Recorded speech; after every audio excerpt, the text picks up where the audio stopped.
Welcome to public TV news bulletin. ముందుగా headlines. అంగరంగ వైభవంగా వాసవి మాత జయంతి వార్షికోత్సవ వేడుకలు.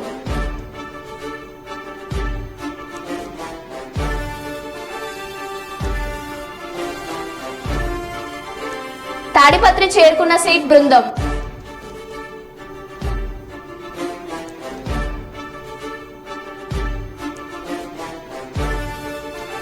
కేయూవీసీపై విజిలెన్స్ విచారణ.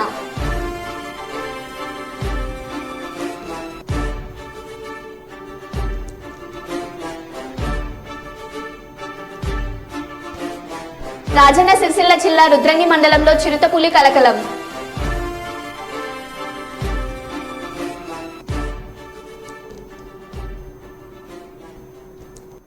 ఇక వివరాల్లోకి వెళ్తే, సుల్తానాబాద్ పట్టణంలోని ఆర్యవైశ్య భవన్లోని వాసవి మాత దేవాలయంలో శనివారం వాసవి మాత జయంతి వార్షికోత్సవ వేడుకలు అంగరంగ వైభవంగా కన్నుల పండుగగా నిర్వహించారు. ఉదయం గణేష్ పూజలతో వేడుకలు ప్రారంభమయ్యాయి. అనంతరం అమ్మవారికి అభిషేకం, అంతకు ముందు పెద్ద ఎత్తున హోమాలు, కుంకుమ పూజ నిర్వహించారు.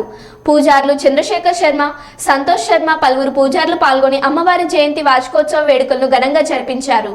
అనంతరం అన్నదాన కార్యక్రమం నిర్వహించారు.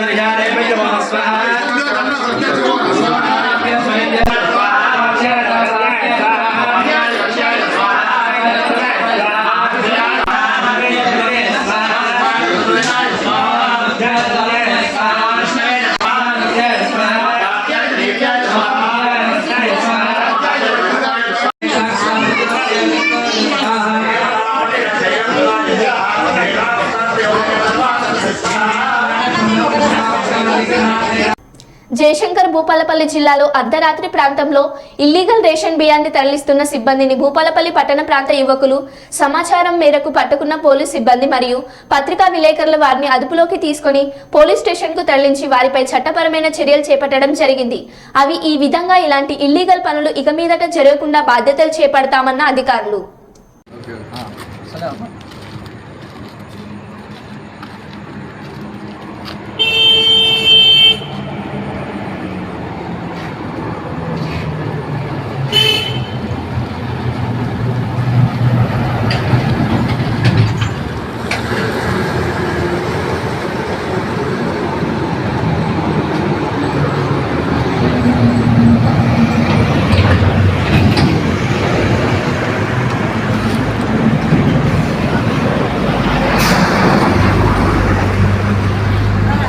బద్వేల్లో ఆధునిక రాజకీయాల్లో విలువలు పాటించేవారు.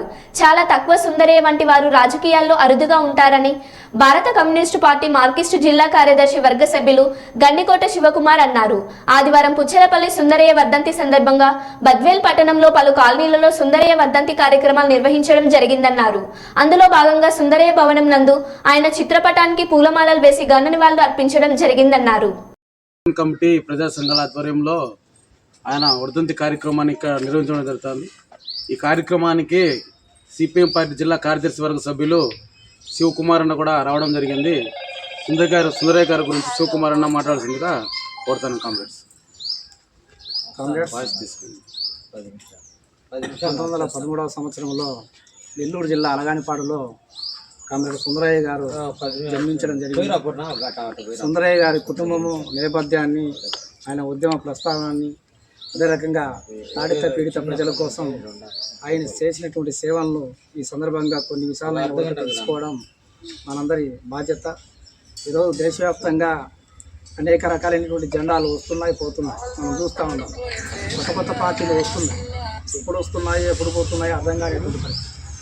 ఇటువంటి పరిస్థితుల్లో కూడా ఈరోజు కుల ప్రభావము, మత ప్రభావము, ధర ప్రభావము, మద్యం ప్రభావం లాంటి పెద్ద ఎత్తున దేశంలో చొచ్చుకొని పోయి ప్రజలను విభజించి పాలిస్తున్నటువంటి ఈ నేపథ్యంలో కూడా ఎర్ర జెండా వాలిపోకుండా వెలిసిపోకుండా ఉందంటే నాడు పుచ్చలపల్లి సుందరయ్య గారు నిర్మించినటువంటి ఈ నిర్మాణం అంత దృఢమైనటువంటిది, బలమైనటువంటిది కాబట్టే ఈరోజు దేశంలో అన్ని రంగాలు ఎంచిపోతా ఉన్నా కూడా ఎర్రజెండా మాత్రం నిజాయితీగా నిష్కచ్చిగా తాడిత పీడిత ప్రజల పక్షాన్ని నిలబడి పోరాటం చేస్తూ ఉంది. దానికి కారణం ఆ రోజు సుందరయ్య గారు నిర్మించినటువంటి ఓ బలమైనటువంటి పునాది అనేటువంటిది మనం గుర్తుపెట్టుకోవాల్సిన అవసరం ఉంది. నేటికి కూడా కమ్యూనిస్టుల పట్ల, కమ్యూనిస్టు ప్రజానీకం పట్ల, కమ్యూనిస్టు నాయకుల పట్ల సమాజంలో గౌరవం కానీ మంచి అభిప్రాయం కానీ ఉందంటే దానికి కారణం నాడు ఆ నాయకులు నిర్మించినటువంటి ఈ నిర్మాణమే. అటు బలమైనటువంటి నిర్మాణం, రాజీ లేనటువంటి నిర్మాణం, త్యాగాల పోరాటాలతో నిర్మించినటువంటి నేపథ్యం ఉన్న కారణంగానే నేటికి కూడా సమాజంలో మనలాంటి వాళ్ళ పట్ల కూడా సమాజంలో గౌరవం చూపిస్తున్నదంటే నాడు సుందరయ్య గారు వేసినటువంటి బాట. ఆ బాటను ఆడుకొని అనేక సంవత్సరాలుగా ఎర్రజెండాలు పట్టుకొని మనం నిర్మాణం ఉద్యమాలు నిర్మిస్తున్నటువంటి కారణంగానే, ఆ బాటలో నడుస్తున్నటువంటి కారణంగానే, ఆ యొక్క వారసత్వం కారణంగానే ఈరోజు సమాజంలో మన గౌరవం లభిస్తూ ఉందనేటువంటిది మనం అర్థం చేసుకోవాలి. సుందరయ్య గారు ఒక పెద్ద భూస్వామ్య కుటుంబంలో జన్మించినాడు.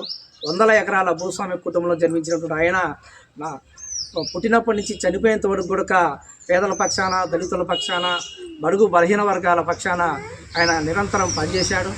ఆయన మొట్టమొదటి దక్షిణ భారత ఉద్యమ నిర్మాతగా కమ్యూనిస్ట్ పార్టీ నిర్మించడమే కాకుండా 1947లో భారతదేశానికి స్వాతంత్రం వచ్చిన తర్వాత మొట్టమొదటి ప్రధానిగా జవహర్లాల్ నెహ్రూ గారు వ్యవహరిస్తే పార్లమెంటులో మొట్టమొదటి పార్లమెంటు పక్షనేతగా ఆయన వివరించడం జరిగింది.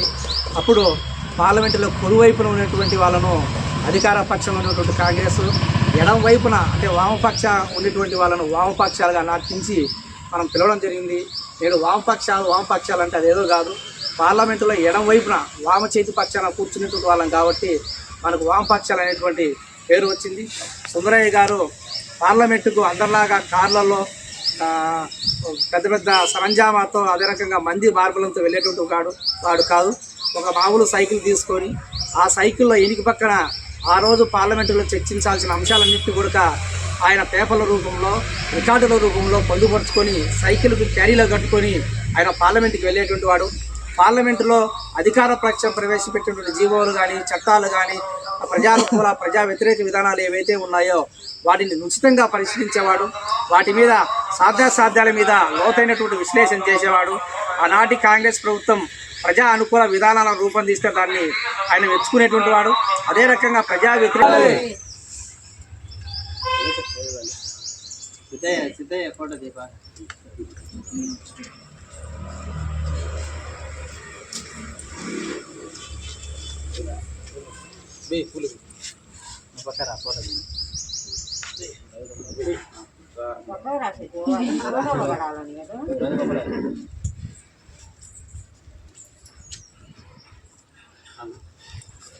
కామ్రేడ్ కర్నూలు జిల్లా ఎమ్మిగనూరు పట్టణానికి చెందిన ఈ ఫోటోలో ఉన్న బాబు తప్పిపోయాడు.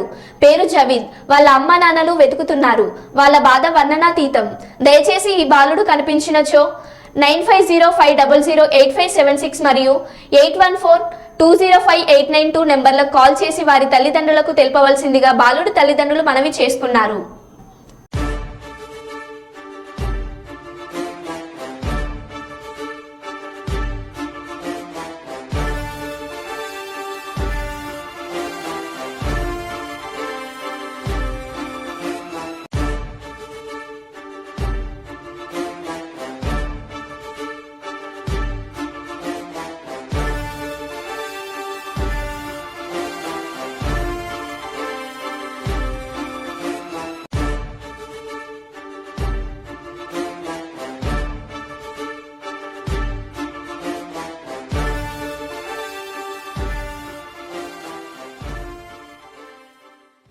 జగిత్యాల జిల్లా కొడిమ్యాల మండలంలోని పుడుమూరు జాతీయ రహదారిలోని బ్రిడ్జి వద్ద శనివారం అర్ధరాత్రి 2 వాహనాలు ఎదురెదురుగా ఢీకొన్న ఘటనలో ఒకరు మృతి చెందారు.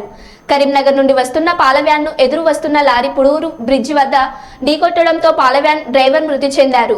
మృతదేహాన్ని పోస్టుమార్టం నిమిత్తం జగిత్యాల ప్రభుత్వ ఆసుపత్రికి తరలించారు. స్థానిక కొడిమ్యాల ఎస్ఐ సందీప్ సంఘటన స్థలానికి చేరుకుని భారీ క్రేన్ మరియు ప్రజల సహకారంతో సహాయ కార్యక్రమాలు కొనసాగిస్తున్నారు. మిగతా వివరాలు తెలియాల్సి ఉంది.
తాడిపత్రి చేరుకున్న సీట్ బృందం.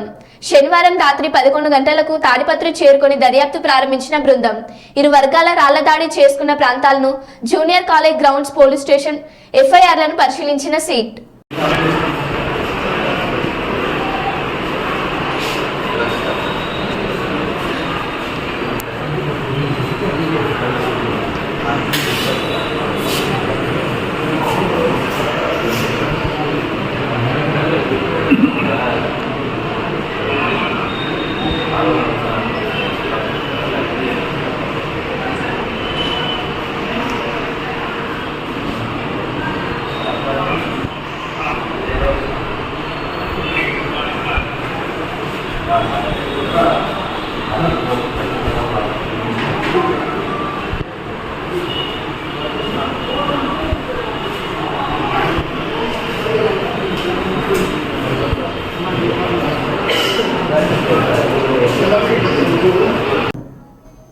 జగిత్యాల జిల్లా కేంద్రంలోని వైశ్యభవన్ వాసవి కన్యక పరమేశ్వరి ఆలయంలో వాసవి మాత 1009వ జయంతిని పురస్కరించుకొని ఉదయం కలశ స్థాపన, గణపతి పూజ, ఉత్సవ విగ్రహ శోభయాత్ర, పల్లకి సేవ, భక్తుల స్వహస్తాలచే పంచామృత అభిషేకం, సామూహిక కుంకుమ పూజ, అన్నదానంతో కార్యక్రమాలు ముగిశాయి.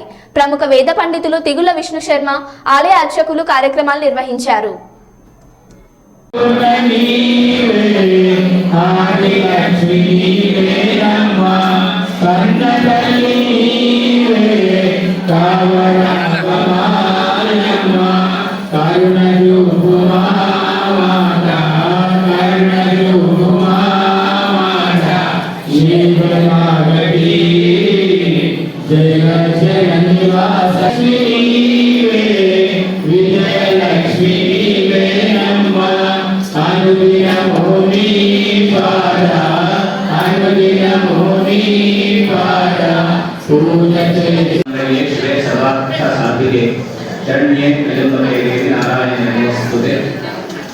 అమ్మవారి యొక్క జనక మహారాజు గారికి జన్మించిన జానకిగా ఇట్లా ఎన్నో అవతారాలు ఎత్తి సాక్షాత్తు కుసుమ శ్రేష్ఠికి పుత్రికయ్యి జన్మించి తాను ఒక కులాన్ని ఉద్ధరించాలి, ఆ కులం యొక్క ఉద్ధరణ జరగకపోతే ఈ జయంతి ఉత్సవాన్ని పురస్కరించుకొని నేటి రోజున స్థానిక కన్యకా పరమేశ్వరి ఆలయంలో సేవా సమితి ఆధ్వర్యంలో మాతలందరి యొక్క అమూల్యమైన సమయం ఇక్కడ ఇచ్చి కుంకుమార్చనలో పాల్గొని వైశ్యుల మందిరమే కాకుండా కన్యకా పరమేశ్వరి ఉత్సవాన్ని నేటి రోజున చేస్తున్నారు. చేసిన వారికి, చూసిన వారికి, చూపించిన వారికి ఆ నిర్మాణ యొక్క పరిపూర్ణానుగ్రహం కలగాలని కోరుతూ వాసవి మాతకి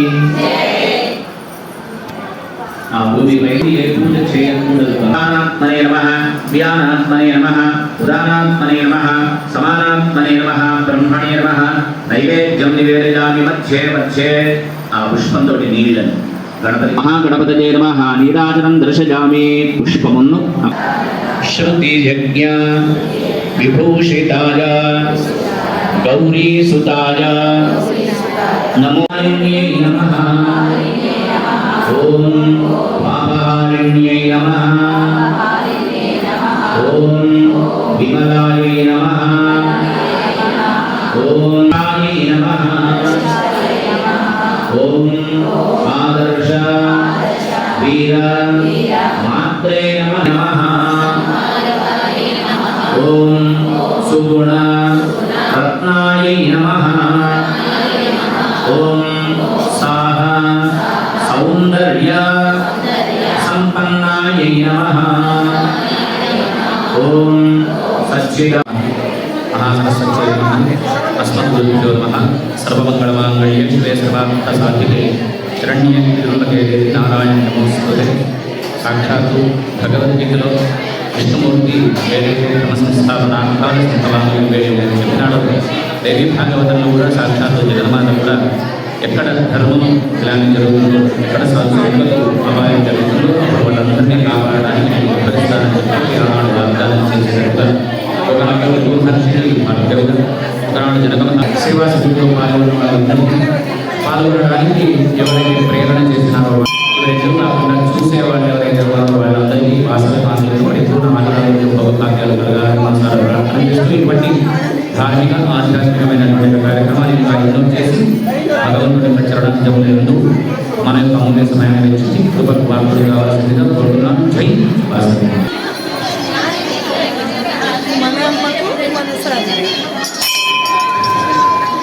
జై జై మాతా వాసవి మాతా జై జై మాతా వాసవి మాతా జై జై మాతా వాసవి మాతా జై వాసవి మాతా.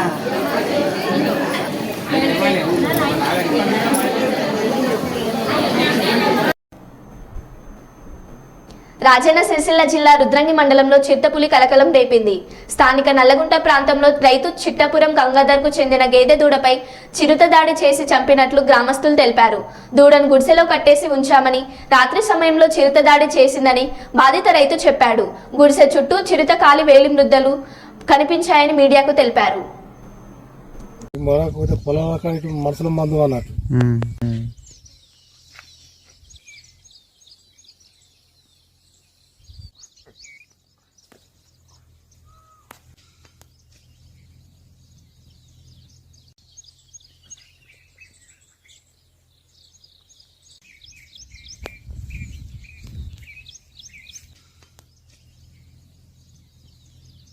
చిన్నదే ఉన్నట్టుంది, బాగా పెద్ద అయితే ఇంకా బాగా చేస్తుండే కానీ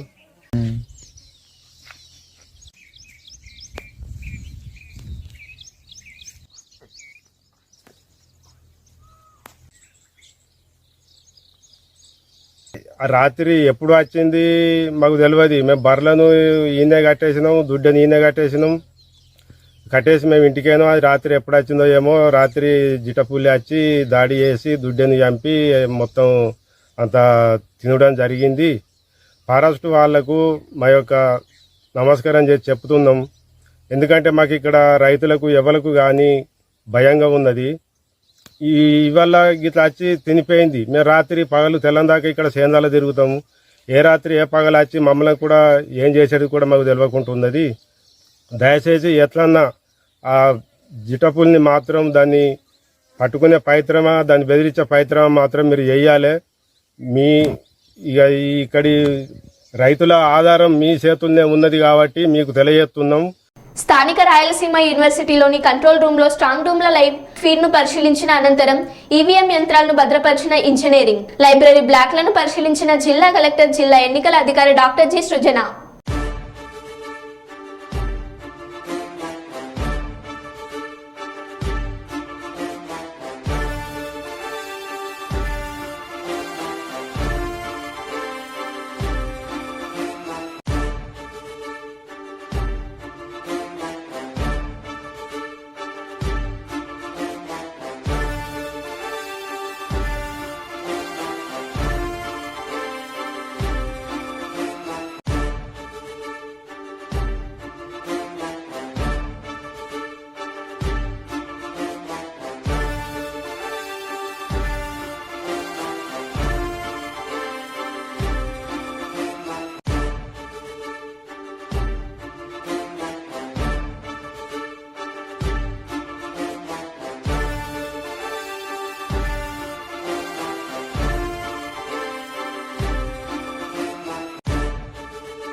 తిరుపతి రేణిగుంట జాతీయ రహదారిపై తెల్లవారుజామున బస్సులో చెలరేగిన మంటలు.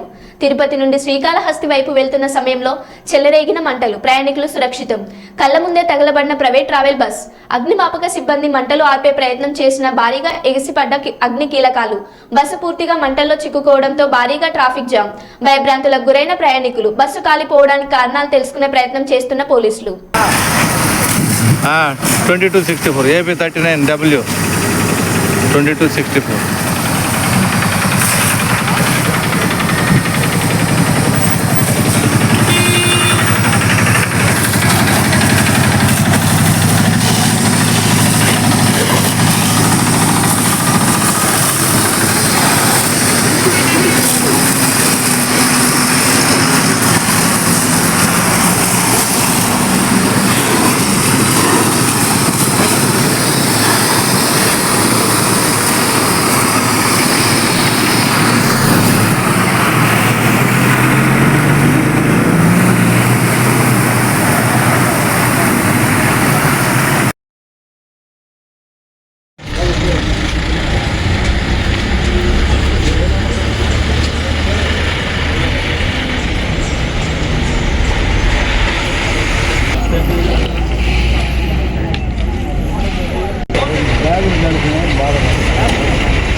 నియామకాలు, బదిలీలు, బిల్లుల చెల్లింపులపై అక్రమాలకు పాల్పడ్డారని Kakatiya university VC producer Ramesh పై వచ్చిన ఆరోపణలపై ప్రభుత్వం విచారణకు ఆదేశించింది. పలువురు యూనివర్సిటీ అధ్యాపకుల ఫిర్యాదుతో విచారణ చేపట్టింది. ఈ ఫిర్యాదులను విజిలెన్స్ డీజీకి పంపిన విద్యాశాఖ కార్యదర్శి బుర్ర వెంకటేశం వీలైనంత వేగంగా నివేదిక అందించాలని ఆదేశించారు.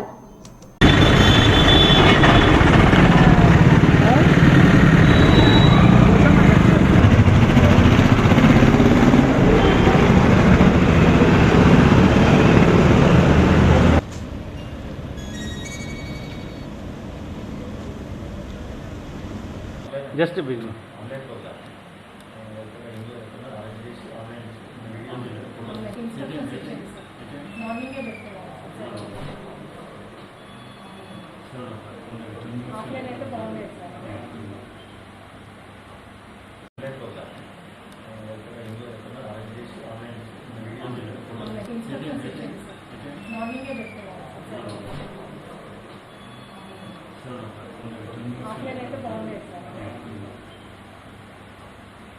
కర్నూలు నగరంలోని గాయత్రి సద్గురుదత్త పాలిక్లినిక్ లో నిరుపేద నిస్సహాయ మహిళలకు చీరలను ప్రముఖ గ్యాస్ట్రోఎంట్రాలజిస్ట్ వైద్యులు శంకర్ శర్మ ఉచితంగా పంపిణీ చేశారు. ఈ సందర్భంగా గ్యాస్ట్రోఎంట్రాలజిస్ట్ ప్రముఖ వైద్యులు శంకర్ శర్మ మాట్లాడుతూ పేదరికంని రూపుమాపేందుకు సమాజంలో ధనవంతులు ముందుకు రావాలని, పేదలకు విద్య, వైద్యం, ఆహారం అందడంలో ఉన్న సమస్యలను తొలగించేందుకు పాటుపడాలని కోరారు. ఓవైపు పేదరికం, మరోవైపు ఆకలి చావులు కనబడుతున్నాయని, సమాజంలో మార్పులు చేర్పులు చేయవలసిన ఆవశ్యకత ఎంతైనా ఉందన్నారు. ప్రస్తుత సమాజంలో నిరుపేదలు, నిస్సహాయులు ఉన్నారని, వారికి విద్య, వైద్యం, ఆహారం ఉచితంగా అందించేలా చూడాలన్నారు. కొంతమందికి ఇచ్చినాక మళ్ళీ నేను మాట్లాడినాక మళ్ళీ ఇస్తాను. పట్టుకొని నిలబడండి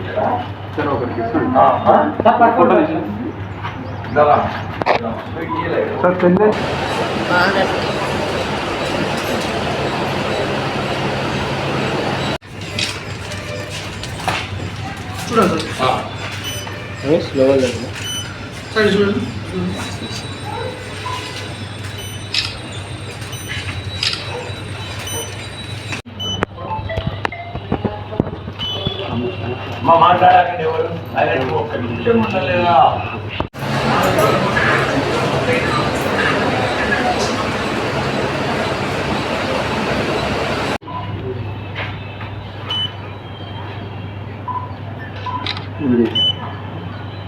అనుకుని పొరుగువాడికి తోడ్పడవై దేశం అంటే మట్టి కాదు, దేశం అంటే మనుషులయ్యని ఒక మహనీయుడు చెప్పిన విధంగా వృతభక్తిగా నా చేతనైనంత సహాయం, అంటే మీరు చాలా బాటం లేయర్స్ ఆఫ్ ది సొసైటీలో అట్టడుగున ఉండే ప్రజలు, వీళ్ళు నిస్సహాయులు, నిరుపేదలు, వీళ్ళు ఒక ధనవంతులుగా మారే అవకాశం లేకపోయినా కనీసం వీళ్ళు ఉండడానికి ఇల్లు, కట్టడానికి గుడ్డ, తాగడానికి నీరు, శుభ్రమైన నీరు వీళ్లకు లభించే విధంగా ఎంతో కొంత సహాయము ప్రతి ఒక్కరూ సమాజంలో చేయాలని, ముఖ్యంగా అందరూ ఏమనుకుంటారంటే ఇది కేవలం గవర్నమెంట్ బాధ్యత, మాది కాదు అని చాలామంది సమాజంలో ధనవంతులు కోట్ల రూపాయలు సంపాదించుకున్న వాళ్ళు చాలామంది ఉన్నారు. వాళ్ళు కూడా కనీసం ఇట్లా ప్రజల వైపు ఒకసారి చూసి, సపోజ్ ఈ ఊర్లో కర్నూలులో ఉండే 100 కోట్ల ఆస్తి పరులు ఎంతోమంది, ఒక 10,000 మందో ఎంతోమంది కూడా 2,000 మంది, 10,000 మంది, 20,000 మంది కూడా ఉంటారు. కానీ వాళ్ళంతా కూడా ఒకసారి ఆలోచించాలి. మేము కూడా ఏదన్నా కొద్దో గొప్ప ఇటువంటి ప్రజలకు ఏదో ఒక సహాయం మేము చేయాలని, వాళ్ళల్లో మానవత్వం ప్రజ్వరిల్లాలని నేను కోరుకుంటున్నాను. సమాజంలో ఇంకా మార్పులు చేయాల్సిన ఆవశ్యకత ఉంది. పేదరికం చాలా ఎక్కువ ఉంది. మనం ఎంతసేపు ఉన్నా కొన్ని విషయాలను చూపించుకుంటూ మనం ఎంతో అభివృద్ధి చెందినామని అనుకుంటున్నాము. కానీ నిరుపేద ప్రజలైతే మాత్రం రోజుకు ఎక్కువ అవుతున్నారు. వాళ్లకు అవసరాలు కూడా చాలా ఎక్కువ అయిపోతున్నాయి. వాళ్ళకు వైద్యం కూడా ప్రాబ్లం అవుతుంది, ఎడ్యుకేషన్ ప్రాబ్లం అవుతుంది, ఈవెన్ ఫుడ్ కూడా ప్రాబ్లం అయ్యి హంగర్ ఇండెక్స్ కూడా పెరుగుతూ ఉంది. సో ఇటువంటి poverty alleviation programs government take up చేసేటప్పుడు కొన్ని ఎన్జిఓస్ కూడా రావాలి ముందుకు. అంటే మనం కంట్రీలో కూడా ఎన్జిఓస్ను అలో చేయాలి. ఎందుకంటే వాళ్ళకుంటే ఒక్కోసారి వాళ్ళంతా మానవత్వము పెరిగిన వాళ్ళే ఎన్జిఓ స్టార్ట్ చేసి సహాయం చేయడం మొదలు పెడతారు. అదేవిధంగా లైక్ మైండెడ్ పీపుల్ కొంతమంది చేరి కూడా కొన్ని కార్యక్రమాలు చేసే అవకాశం ఉంది. సో అటువంటి వాళ్ళందరూ కూడా ఒక సంఘటితమయ్యి ప్రజాసేవలో నిమగ్నమై ఉండాలని నేను కోరుకుంటున్నాను.